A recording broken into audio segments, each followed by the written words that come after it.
Art. All right, everyone. Welcome. Welcome to Skeptical Inquirer Presents. As you know, this is a series of live online presentations from experts who are devoted to advancing science over pseudoscience, media literacy over conspiracy theories, and critical thinking over magical thinking. I'm your host, Leanne Lord. I am a stand-up comedian, author, and an aspirational member of the United Federation of Planets. My comedy special, Even More Funny Women of a Certain Age, has been re-released. I'm so excited. And is now streaming on Amazon Prime Video, Apple TV, and Google Play. Plug for me.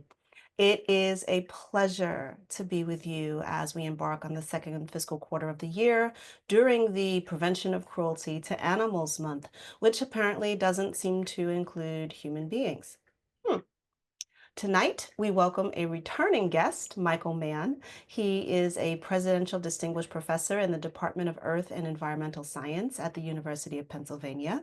He also serves as Vice Provost for Climate Science Policy and Action and Director of the Penn Center for Science, Sustainability, and the Media. That's a lot of jobs, Michael. So many I'm jobs. tired. I'm tired. I bet.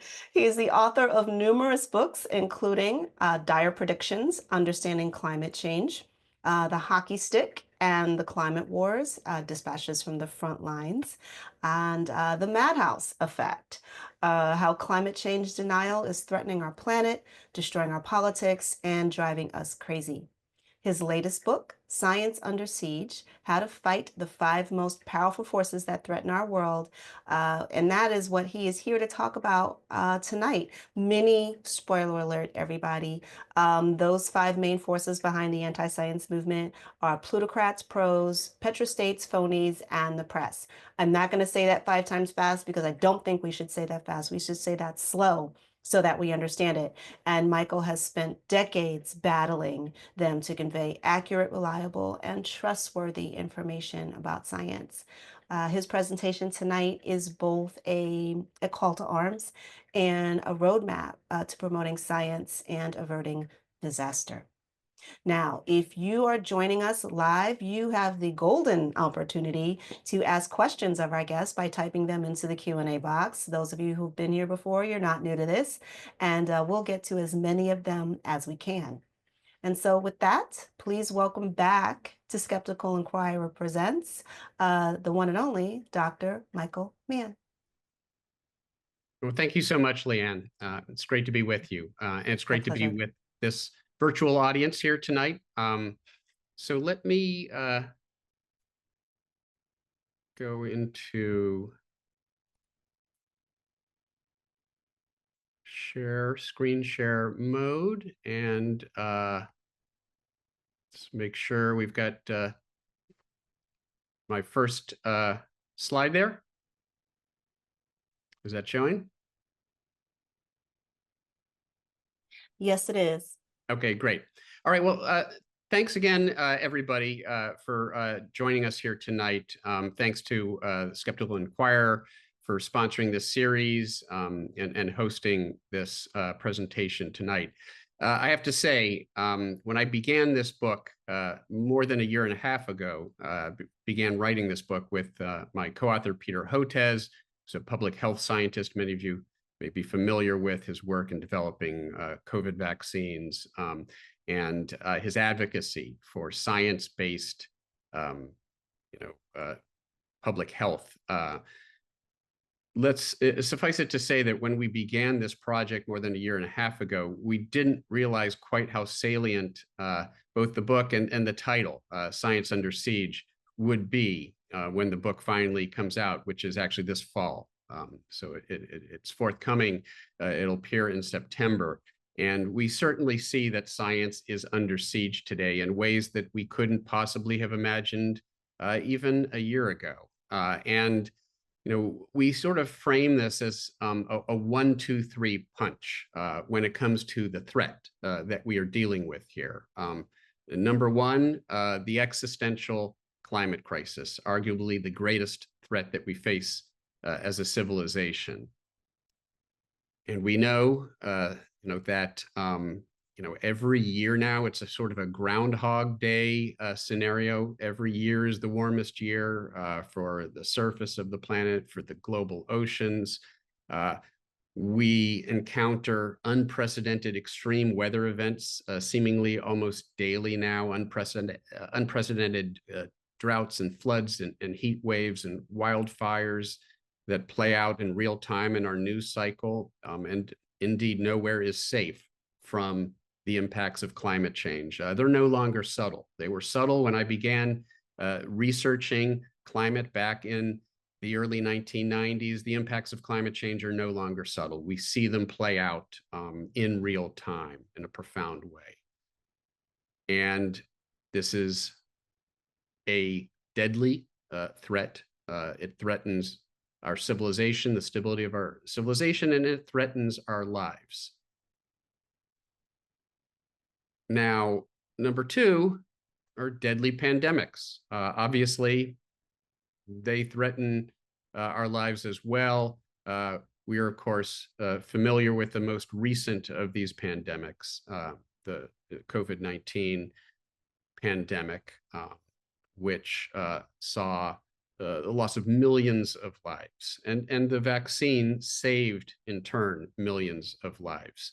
But we know that even worse pandemics may be in store in the future because of the underlying conditions that we are creating, ecosystem destruction, deforestation, and climate change. We know that climate change, which is basically diverting various species of bats from their, from their sort of previous homes. They're sort of forced into the path of human beings and human civilization, and bringing us into contact with viruses that we had not been in contact with before. And so climate change is in fact exacerbating these pandemics.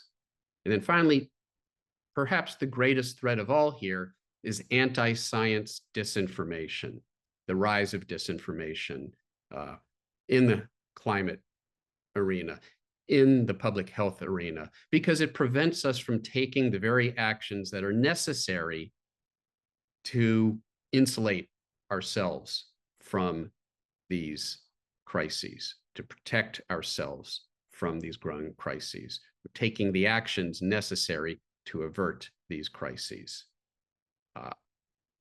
Decades ago, this is back in 1982, this is ExxonMobil, they predicted the warming that we would see, the increase in CO2 that we would see if we continued with business as usual, fossil fuel burning. This was a team, an internal team of scientists at ExxonMobil in the early 1980s. And these aren't the words of Al Gore. These aren't the words of the Intergovernmental Panel on Climate Change. These are the words of ExxonMobil's own scientists. They predicted potentially catastrophic events if we failed to take meaningful action. Again, this was ExxonMobil's own scientists. Well, we know what ExxonMobil did. They didn't come forward with the findings of their own scientists. They got rid of that scientific team. They got rid of that division. And instead, they engaged in a tens of millions of dollar misinformation campaign aimed at discrediting the science of climate change, the very science that their own scientists had independently validated. And as a result, we are now literally seeing those potentially catastrophic consequences, the very wording that was used in this NBC article about Hurricane Milton, which was part of this devastating hurricane season that we experienced last fall. This is perhaps my favorite here. This is a screen cap exactly as I grabbed it off of my screen a couple years ago. California facing drought crisis as water shortages mount and fire danger escalates, brought to you by ExxonMobil. Now that is truth in advertising, literally brought to you by ExxonMobil. Well, if we had taken the actions, necessary 2 decades ago, it would have been fairly straightforward for us to reduce our carbon emissions, to sort of slowly decarbonize our civilizational infrastructure in a manner that would keep warming below 1.5 Celsius, 3 Fahrenheit, where which we are now nearing and where we expect to see even worse consequences. Now we have to bring carbon emissions down extremely rapidly by 50% this decade, if there is to be any hope in keeping warming below that truly dangerous level. Now, I've encountered the disinformation when I published the hockey stick curve back in 1998, on Earth Day 1998, in the journal Nature. It came under attack by climate deniers, by fossil fuel interests and the front groups that they fund, and conservative politicians and networks, Fox News, conservative media. I sort of came under attack because they sought to discredit this iconic curve that had really sort of awakened the public to just how profound this experiment that we're performing with our planet really is, the profound nature of the warming that we've witnessed over the past 2 centuries, and how unprecedented it is as we go back in time. Well, so that's disinformation in the climate sphere, but there have been similar efforts to promote massive disinformation when it comes to the COVID-19 pandemic, when it comes to the utility of vaccines, the viability of vaccines, the safety of vaccines, mask wearing, lockdowns, all of the actions that were taken that were motivated by public health science have come under attack by various interest groups who found those actions inconvenient. And so both Peter Hotez, my co-author, who's a vaccine scientist, as I said before, has developed vaccines for COVID-19, and he has engaged in efforts to communicate the importance of these vaccines to the public and to policymakers. And he's come under attack in the conservative media because of his efforts. He's gotten death threats. I've gotten death threats myself because of the threat that the hockey stick curve in my own work on climate change presented to powerful vested interests, the fossil fuel industry. There's a cartoon that I like, appeared a couple years ago, and it sort of communicates this basic fact here, that, you know, scientists as fact-based, you know, the fact-based community, as people who believe in science and logic and reason, we like to think that if we just communicate the information to the public, we publish our articles, it'll somehow get out there and it'll inform policy, and politicians will make the right decisions. They'll make science-based decisions. Well, we, again, in the climate world, understood decades ago, when we were attacked for our science by the fossil fuel industry and those promoting its interests, we understood that it's not quite that simple. And so it was sort of a rapid learning curve for our colleagues, our public health science colleagues, who saw exactly the sort of same campaign of anti-science and intimidation that we had seen play out over decades. Well, here with COVID-19, it played out over months. And indeed, we learned that just doing the science and getting the facts out as best we can isn't enough in an environment where there are powerful vested interests looking to disinform the public. And that is arguably the greatest threat that we face, is the disinformation campaign that has impacted our mainstream media, our social media, and has made it extremely difficult for the scientific community to get their message out when there's so much noise from the other side, the noise that arises because there are powerful vested interests who benefit or see themselves as benefiting from us ignoring what the science has to do. And so a few years ago, I wrote this op-ed for Newsweek. Climate scientists feel your pain, Dr. Fauci, because we understand the pain and hardship that our fellow scientists in the public health arena have endured over the past several years. Very similar in some respects to what we've endured in the climate arena, as I said, going back decades. So in this book, in this new book, Science Under Siege, Peter Hotez and I, we talk about, what we characterize as the 5 powerful forces that threaten our world. The plutocrats who fund these anti-science efforts, the pros who get paid to promote anti-science and misinformation, the politicians, polluters, and Petrostates who profit from misinformation about climate and also about COVID-19. As we'll see that there's a nexus there shortly. And then the propagandists, posers, the pretenders, these are basically the ground troops in this war on science, out there on social media, trolls, bot armies sometimes, promoting massive misinformation and disinformation and weaponizing AI and machine learning to now create what some critics have called the potential for infinite disinformation, just a flood of disinformation that's almost unstoppable.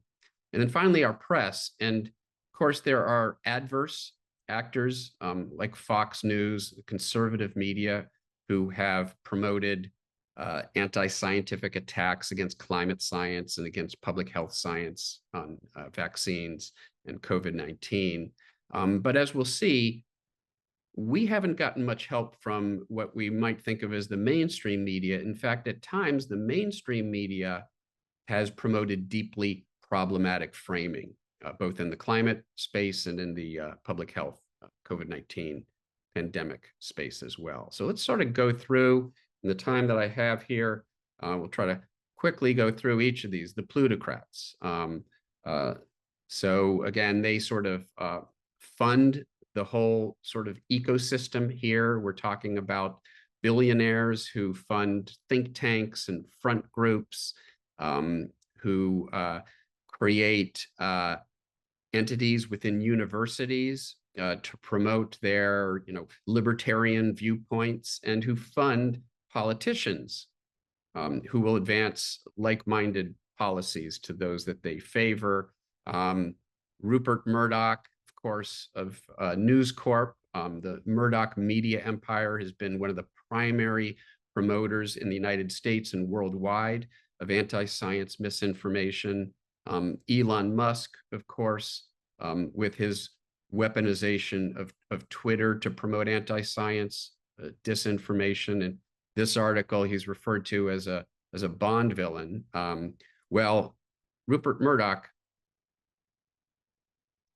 who's called a climate villain in this article in The Guardian, actually inspired a Bond villain in Tomorrow Never Dies. The character Elliot Carver was at least partly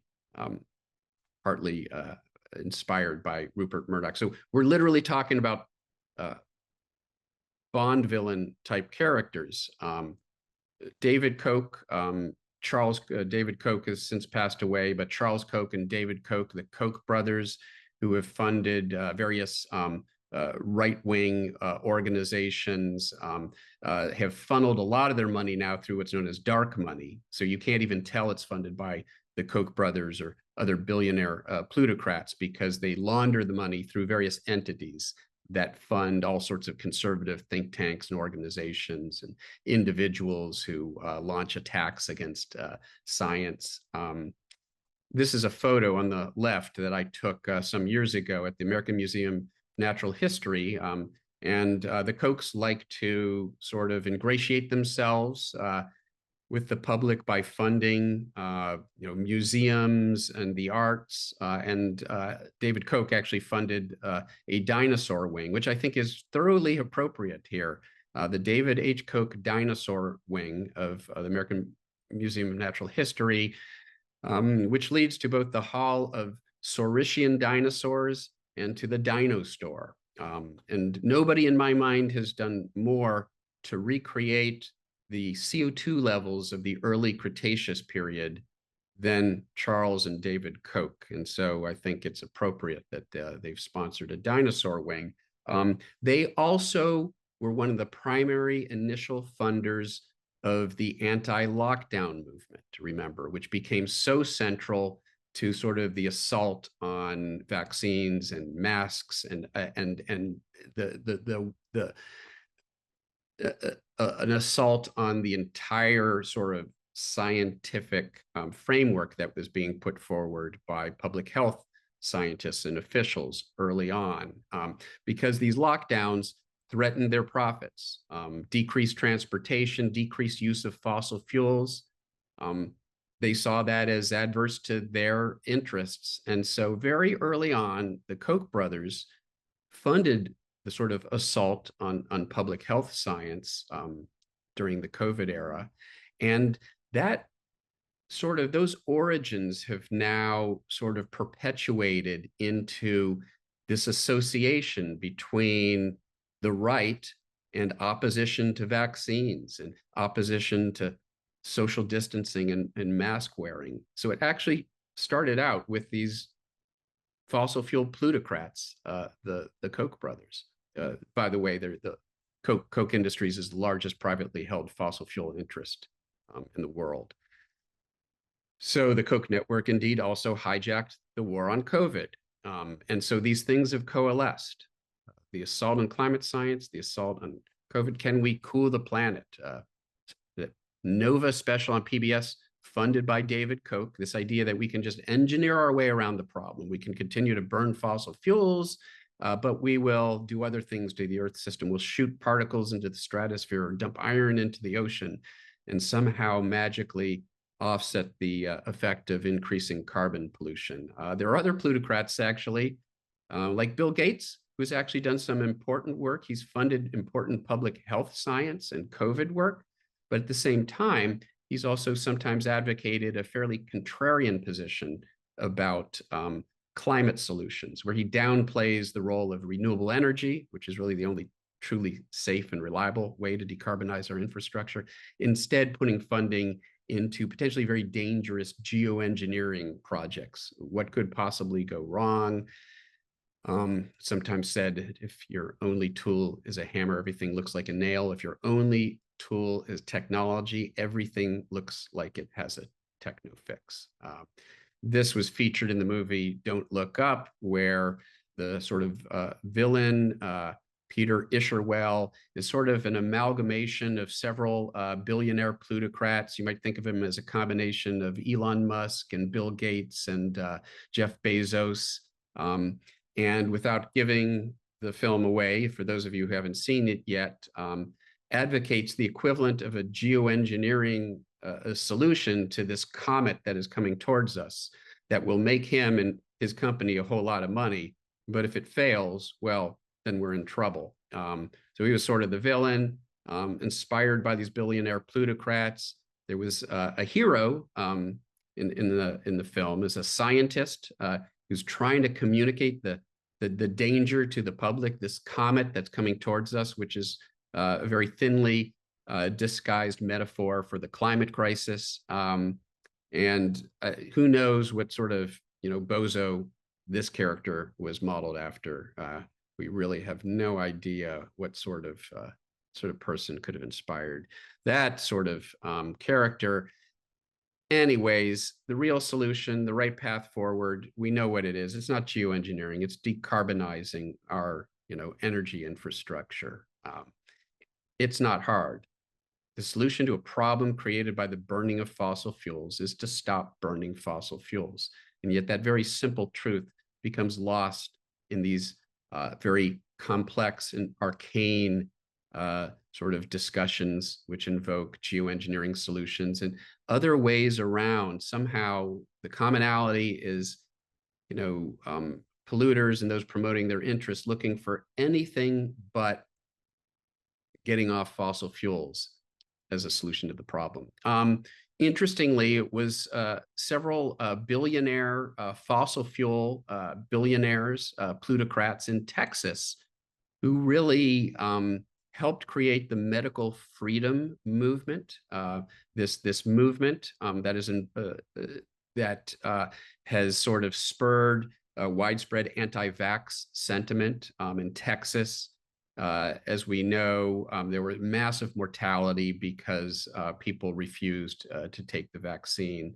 They also refused to mask and engage in other mitigating behaviors. And in the sort of anti-vax sentiment in Texas, where my good friend and co-author Peter Hotez is located, has become so severe that measles, as you may know, is now spreading. It started spreading in Texas, and now it's actually making its way into other parts of the country, thanks to some billionaire plutocrats who, again, fossil fuel plutocrats who saw it as advantageous to their interests to oppose basically the actions necessary to deal with the COVID crisis. The Petrostates, Russia, Saudi Arabia, two countries whose primary sort of economic resource is their fossil fuels, and have done everything they can, including interfering with the politics of other countries in an effort to prevent any large-scale decarbonization of our world. Working together with fossil fuel interests. In fact, it was an Exxon. It was a deal between Russia's state fossil fuel company, and ExxonMobil to develop oil and gas resources in the Arctic, in Siberia, in the North Sea. It was actually a joint venture between Russia and ExxonMobil that was blocked by the sanctions against Russia over their initial actions, or their initial actions in Ukraine, that led to sanctions that blocked this deal. Hillary Clinton would have continued those sanctions. Donald Trump promised to remove those sanctions. And now you can see this sort of coalescence of interest between ExxonMobil, Russia, Saudi Arabia, and our current, now again, President Donald Trump, and those whose interests the Trump presidency promotes. Politicians, so it's Petrostates, politicians, and polluters. They're all part of the same thing, all different sort of faces of the same beast. I've encountered various prominent politicians, climate deniers, for example, who are involved in trying to promote the faux ClimateGate scandal to discredit climate science. Back in 2010, Lamar Smith was the chair of the House Science Committee, who was attempting to use his committee chairmanship to go after government climate scientists he didn't like. He had an enemies list of scientists he didn't like because they were advancing the science of climate change, which was adverse to his funders and the fossil fuel interests who supported him in his campaigns. And of course, there are conservative politicians who have been behind the assaults on public health scientists like Peter and Tony Fauci, Rand Paul, and here we have Ted Cruz. Interestingly, because of the attacks that we've both experienced by politicians who find our science inconvenient at different times, both Peter and I, and we have no complaint here, we're happy to be compared to Galileo, but cartoonists have sort of mocked the assault by conservative politicians on climate scientists like myself or public health scientists like Peter, because it really does feel like, you know, we're back to sort of you know, the times when you know, when scientists whose findings threatened the church were subject to punitive actions. Pros. These are the hired hands. They get paid to promote misinformation and disinformation on Fox News, in the conservative media, with climate, but we have pros in the sort of COVID-19 anti-vax space as well. Many of them profit, for example, in selling bogus cures. So they whip up sort of anti-science sentiment among the public. They attempt to discredit the viability of vaccines while promoting their own miracle cures online and making quite a bit of money out of it. And amazing example of life imitating art. I don't know how many of you have seen the film Contagion. Came out back in 2011. It is absolutely worth watching again because it's a remarkably prescient sort of fictional narrative that almost predicts what we've seen play out in recent years with the COVID-19 pandemic. And in fact, there's a character played by Jude Law, the actor Jude Law, who is basically the equivalent of one of these modern day sort of anti-vax pros, where he's getting rich selling a bogus cure to his followers while using his very popular blog and YouTube channel to promote anti-vax sentiment. It's just remarkably prescient because that's what we see today with these pros in the anti-vax world. Propagandists, and sometimes the lines are a little blurry between who's a pro and who's a propagandist, but these are people who promote denial, climate denial.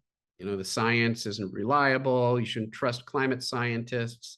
I'm going to write a book about how, you know, unreliable climate science is. And it doesn't matter that I get all the facts wrong because, you know, Fox News is going to help me sell my book. And that's what we see, you know, these sort of anti-science celebrities who deny the science or they seek to divide. We see this online quite a bit. In the previous book, I talked about the anti-social media and bots of war, online troll farms and bot armies that are sort of weaponized to promote massive misinformation and disinformation online and to create conflict, to get sort of reasonable people fighting with each other online over, you know, whether, you know, climate, climate solutions are viable, whether vaccines work, trying to sort of drive a wedge within the community of reasonable people and creating conflict. When people fight with each other online and elsewhere, then they're no longer representing a united front that can take on the actions of bad actors. And so it's a divide and conquer strategy. And we see it writ large. Sometimes some of these folks, Toby Rogers, associated with the Brownstone Institute, which is a Koch brothers funded institute that promotes anti-vax sentiment. Toby Rogers is affiliated with them. Amusingly, Peter Hotez and I were simultaneously attacked by him in a series of Twitter posts not too long ago. And again, Hotez is criminal. Elon Musk. My pronouns are prosecute Fauci. That's Elon Musk, the most powerful account, the most influential account on Twitter, who has weaponized his own Twitter account to attack scientists, who, again, whose findings are inconvenient to those with whom he is ideologically and politically aligned. And then finally, I want to talk about doomism, because there are, again, sort of propagandists out there who don't actually deny climate change. In fact, it's almost the opposite. They say it's so bad that it's too late to do anything. We've created runaway warming. We can't stop it anymore, no matter what we do. Even if we reduce our carbon emissions, there's nothing we can do about it. Well, where does that lead us? If we truly believe it's too late to do anything about the problem, then it becomes an argument for inaction. It's basically a way of taking people who would otherwise be on the front lines demanding change and just sort of shoving them to the sidelines. So we have to beware of doomism as just another source of propaganda that is aimed at opposing the messaging, whether it be in the public health or climate arena. And then finally, I talked about the press, right? And obviously, the Murdoch media empire is the primary promoter of climate denialism. Yes, climate villain. The Guardian called Murdoch a climate villain, although it was actually me who was quoted in the article who called him a climate villain. So I guess I'm the source of that. But many have sort of pointed to the very pernicious actions that the Murdoch media has taken. We're talking about climate. Here, Media Matters has pointed out that it isn't just the conservative media, Fox News and other conservative media outlets. It's sort of the mainstream media. It's the silence of the mainstream media. The fact that they have almost proactively avoided connecting the dots for the public when it comes to climate change and the extreme weather events that we are now experiencing, the deadly and damaging and dangerous extreme weather events, the wildfires and heat waves and floods. There is an obvious connection between climate change and the frequency and intensity of these events. And the mainstream media has really failed in connecting the dots for the public. So that's not a failure of the right-wing media. That's not just Fox News, the Murdoch media empire, the Daily Mail in the UK. It's not just the conservative media. It's the mainstream media that have failed in their, failed to communicate science to the public. And in fact, you look at the New York Times, it's done even worse than that. It's promoted climate nihilism, if not climate denial. We really, the best thing we can do is to keep burning fossil fuels because it's good for poor people. Actually, it's not good for the poor people of the world to be subject to increasingly deadly consequences of extreme weather events that for which they have very little resilience. They have very little adaptive capacity. They don't have the resources that we in wealthier countries have. And so actually it's just the opposite. But Bjorn Lomborg is one of those pros who promotes sort of climate delay, if not always climate denial and climate nihilism, and is promoted on the pages, the editorial pages of the New York Times. Bret Stephens is a columnist now at the New York Times.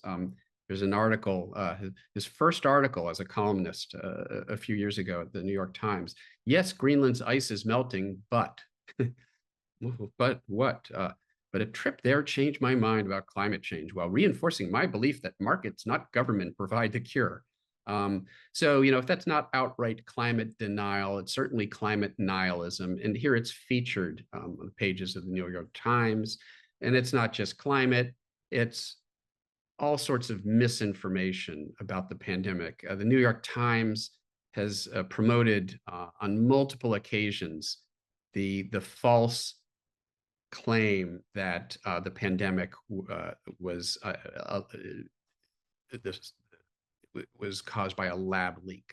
This is a narrative that they've continued to push. It's not supported at all by the scientific evidence, but we've seen it highlighted again in the pages of the New York Times, and not just the New York Times, the Washington Post, which I think has to change. In the era of Jeff Bezos, and particularly the actions that they've taken over the last month and a half, I think they should really change their motto from "democracy dies in darkness" to "democracy dies on the pages of the Washington Post."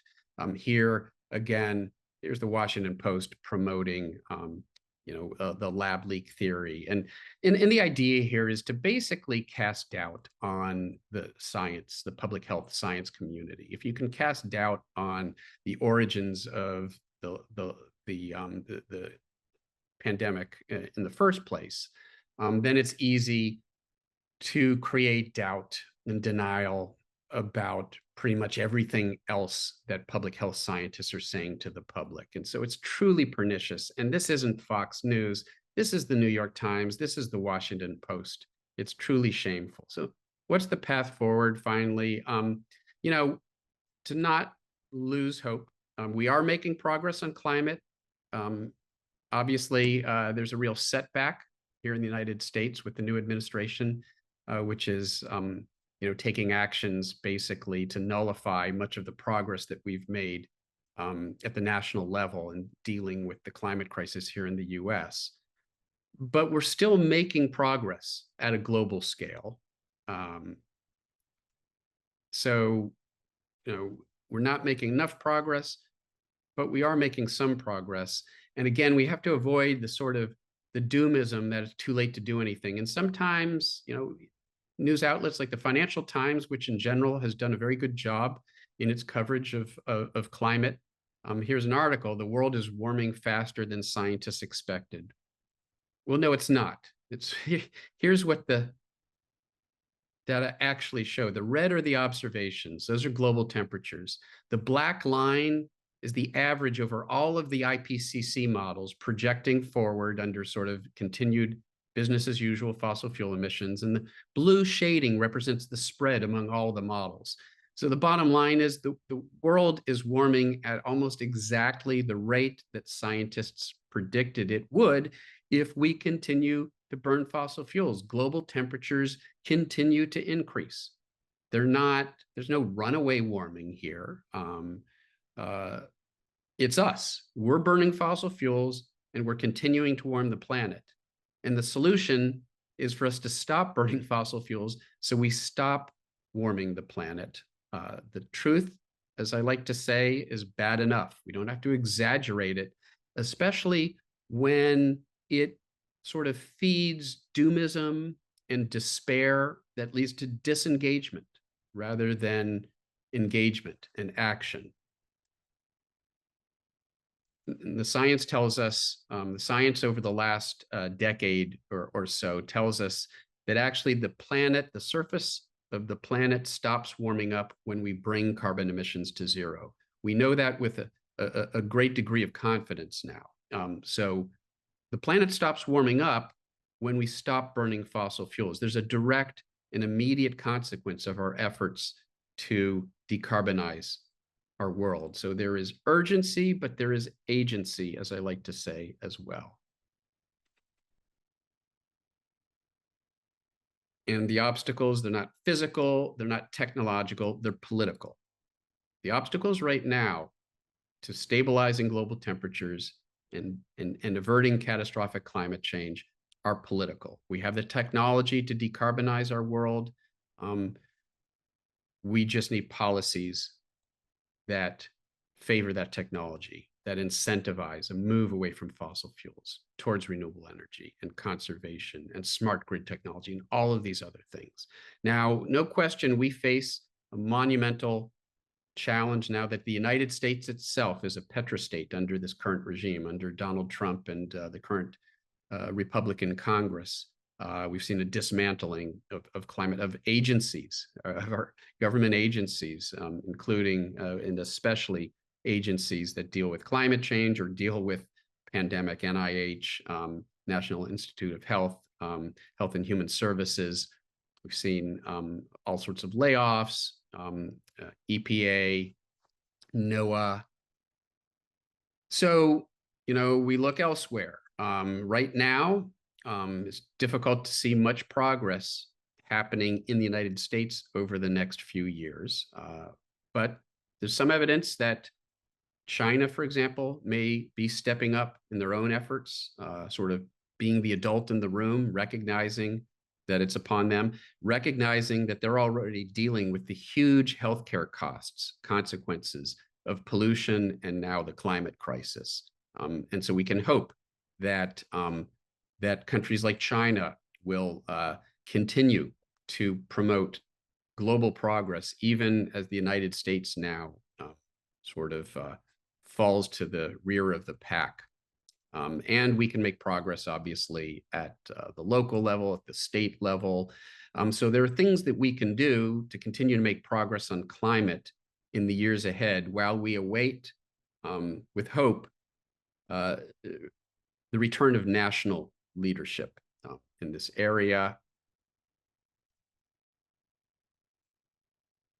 COVID denial, climate denial, they completely overlap, as we've seen. It's the same sort of conservative media echo chamber now that's promoting anti-science with respect to climate and anti-science with respect to COVID-19 and pandemics. And so ultimately, the only real solution here is to do something about this sort of this monster, this anti-science promoting Leviathan that is funded by plutocrats and has now impacted our press, our media. Democracy itself is under threat, as we know. You can't read the headlines on a daily basis and not understand that democracy, American democracy, is under threat. And without a functioning democracy, it's very difficult to see us making any meaningful progress on the great challenges that we face, including climate and including pandemics, these two existential challenges that we face. As I like to say, the antidote to doom is doing. We have to be out there doing everything we can to push back, to use our voices to push back against this effort, and to be creative in how we go about doing that. The stakes are, no less than the future of our planet, sort of world we leave behind for our children and grandchildren. There's still time to make sure that we leave behind a livable planet for them. And finally, I'll just say that I'm inspired sometimes by fictional narratives like The Lord of the Rings. When it comes to it feels sometimes like a battle that's unwinnable. Sometimes we have to sort of go to fictional narratives that sort of capture eternal truths. They're fictional, but eternal truths about the importance of fighting back against evil, against tyranny, and the worthiness of fighting the good fight, even if there's question as to whether you can ultimately prevail. And so, there's some good in this world, as Mr. Frodo says, and it's worth fighting for. And that is true of us today, and I'll leave it there. Thank you. Michael, thank you very much for that, for your presentation, for summing up what's going on and why we should hope. I too, as an ardent Star Trek fan, Yeah. I used to just say I was a science fiction fan, but so much of science fiction is dystopian. And Star Trek, for me, is one of those things that's positive, like where human beings don't totally fail in the future, where we can possibly get it right. And I would like to think that is a hopeful beacon as well. Well, there's no I'm so question. happy. Yeah, I was just going to say Star Trek. Where I'm drawing a blank on the writer of the Oh, well, there are many writers, but do you mean Gene Roddenberry Gene or do you Roddenberry. mean? Sorry, Gene Okay. Roddenberry, the producer. Yeah, Gene Hmm. Roddenberry was the more you learned about him, he was a visionary, and Hmm. he saw Star Trek as a vehicle for meaningful social change, and there Yeah. also yeah it was and it made I think it made a real difference.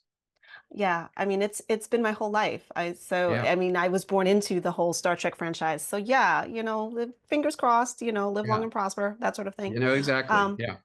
You mentioned, I'm so glad you mentioned and spent time on the movie. And someone asked the question, what was the first movie you mentioned? And it was Don't Look Up.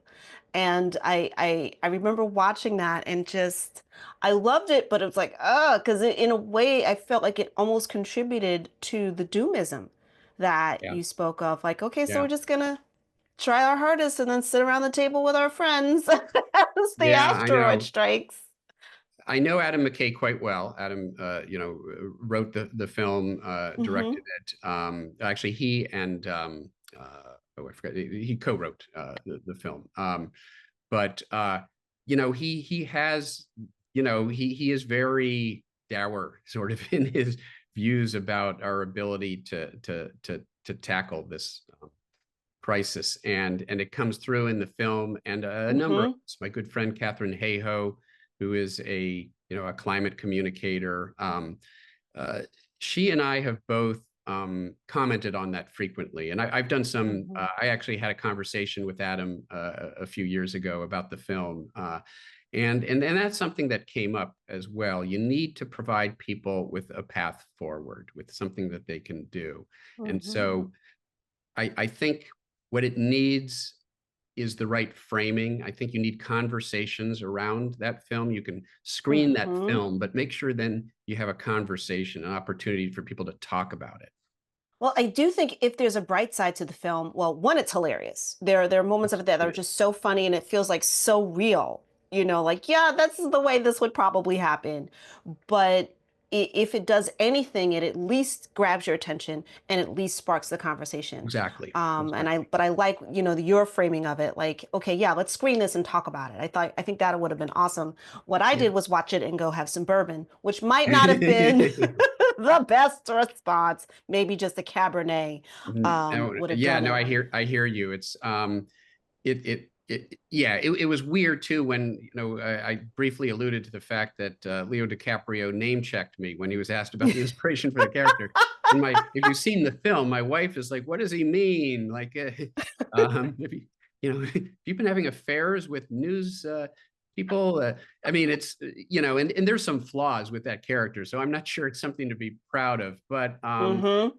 but it does capture. I think he was trying to capture the sort of how odd it feels as a scientist to be thrust into the limelight and to be trying to communicate this existential threat to the public. And one of the things I really did like about it is it did drive home the real threat of these sort of techno fix, tech bros who think that we can Mm-hmm. engineer our way out of this problem without doing anything about our fossil fuel burning. I thought he communicated that very clearly with. Yes, yes, yeah. That amalgamation of the tech bro was just so spot on. Oh, it was So amazing. That and the actor actor, was so good. I Yeah. was just gonna say that actor definitely did the job. It's like if I saw him on the street, go, dude, I hate you.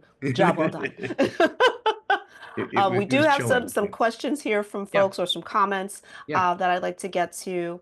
Yeah. Eric Ward was right on in there at the top of the hour, Yeah. and he asked, and I'm going to have to put my glasses on for this because age is cruel. Well, actually, I was Tell me born about with it. eye Yeah. problems, and this font is way too small. Eric says, do you see more activist scientists speaking out, or any way to get them more airtime that isn't just, singing to the choir? Great question. That was Eric or Eric Ward, yeah, yes. Eric. Thank you, Yeah. Eric. Yeah. Thanks for that question. So I participated along with a good friend of mine and a friend of Skeptical Inquirer, Bill Nye, and some Ah, others at the Stand Up for Science rally down in Washington, D.C. some weeks ago. mm-hmm. And we were disappointed. It didn't get as much media coverage as it should have, we felt. Mm-hmm. And so there are a number of prominent people in the sort of science space and the science communication space who are trying to draw attention to the threat to science. I was a co-signatory on an open letter from several hundred members of the National Academy of Sciences that came out a few days ago. Again, warning the public of the threat that the actions of the current administration represent. Literally, um, you know, uh, sort of unilateral disarmament in the battle against pandemics and the climate crisis. So there are a lot of scientists and science communicators who are trying to get that message out. There's a media atmosphere, which I alluded to in the presentation, that isn't as conducive to us getting the message out there right now. And some of the spaces that we used to think of as public square, like Twitter, have now been Mm-hmm. weaponized by bad actors. A lot of us Yes. moved to Blue Sky, but it's Mm. an evolving battlefield. So I wish I had a simple answer other than we have to keep on trying different things and figure out what works. Yeah.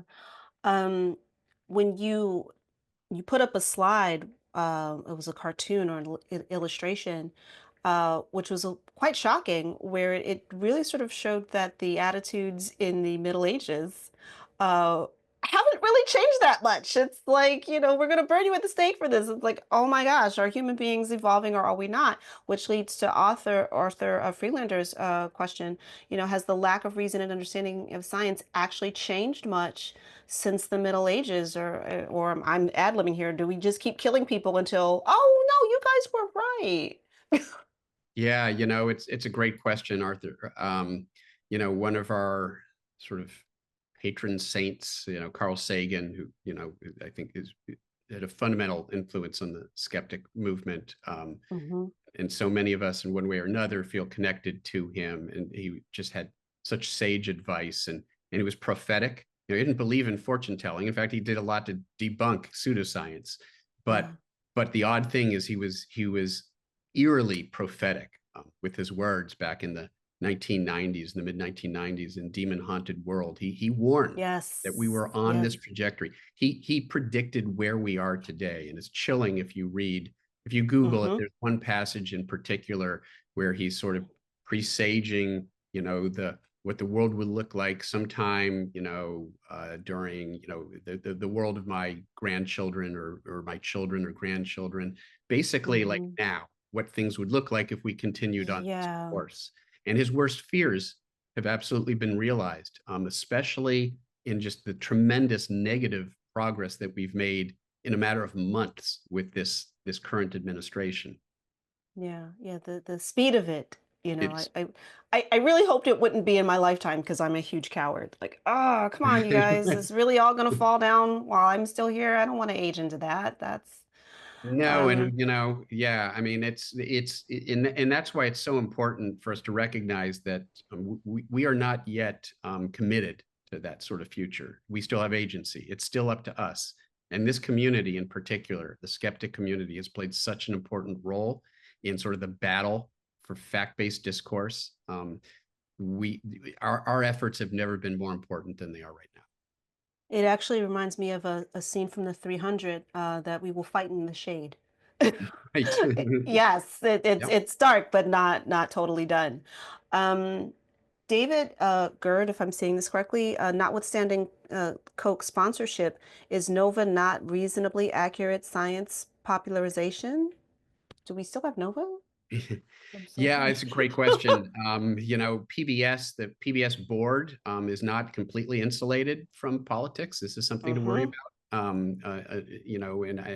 And we've already seen there's an assault on PBS and NPR right now, and it's intended to sort of force them into a corner where they're willing to make even more concessions, the sorts of Yeah. concessions we've seen some academic institutions make under duress. Yeah. Um, and so that it's really worrying to me. No, I mean, Nova, has perennially been a source of good sort of scientific programming and really good people behind it. Every once in a while, they'll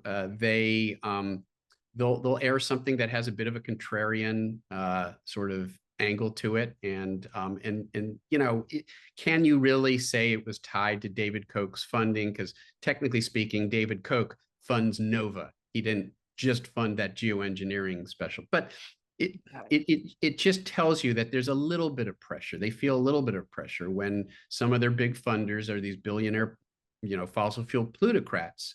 There may be some pressure, even implicit, even sort of they're not even entirely aware of, sort of Yeah. consciously, to sort of to play to sort of false balance. And we need to hear both sides. Yeah, the earth is round, but we need to hear from the flat earthers too. We need both sides.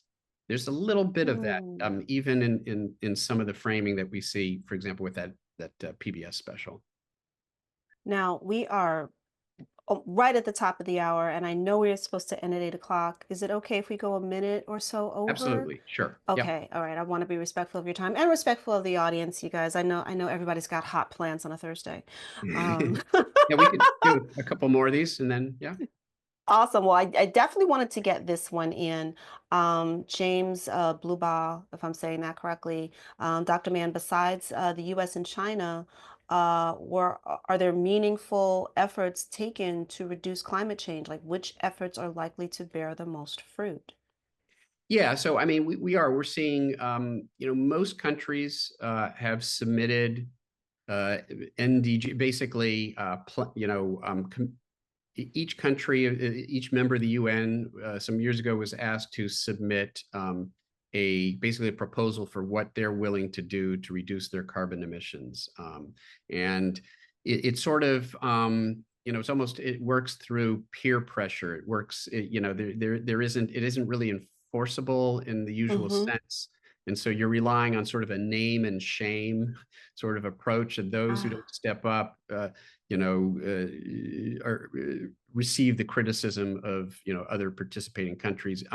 But most countries produced reasonable NDGs, and if you add them all up, if you take all of the commitments that were made back mm-hmm. at COP26, the 26th UN climate conference a few years ago, and you Mm-hmm. total them up, and I showed that very briefly in one of my overheads.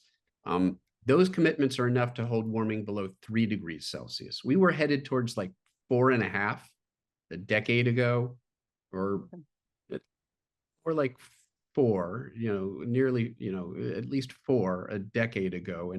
And now, if you total up those commitments, they would be enough to hold warming below 2 degrees Celsius. So that's significant progress. There's, let's not be too Pollyannish, though. First of all, those are commitments that were made, not necessarily commitments that have been kept, and that's Right. important. And 2 degrees Celsius, that's already quite a bit more warming than one would like to see. At 1.5, which we're getting very close to, a lot of bad things can happen. 1.6, even more bad things. 1.7, even worse. By the time you get to two, it's pretty bad. It's not necessarily civilization ending, but there'll be a lot of hardship. There'll be a lot of mortality. There'll be a lot of damage and destruction. And so we're not making enough progress. But what we need is leadership. And without the United States, which is the world's largest legacy carbon polluter, we've put more carbon pollution into the atmosphere than any other country, and that's all the climate cares about. It doesn't care about who's polluting more right now. Some countries have Right. just started to ramp up their sort of industrialization. It cares about historically how much carbon pollution have you put into the atmosphere, and the US leads. And so if we're not doing our part, it makes it easy for other countries to sort of slack off. And that's why it's so important right now, for example, for China, for example, to step up to the plate. And we'll see, and anything that we Mhm. can do to help them, to help other countries move forward, and to help our own country make progress at the local level and the state level, while there is this sort of vacuum at the federal level. Anything that we can do to further those efforts at least keeps us in the game, to where a few years down the road, hopefully we recover from whatever this is that we're going through right now, and we're ready to again reassert leadership. That actually leads into the last question that I wanted to ask you. I think this is from Cliff Strawich.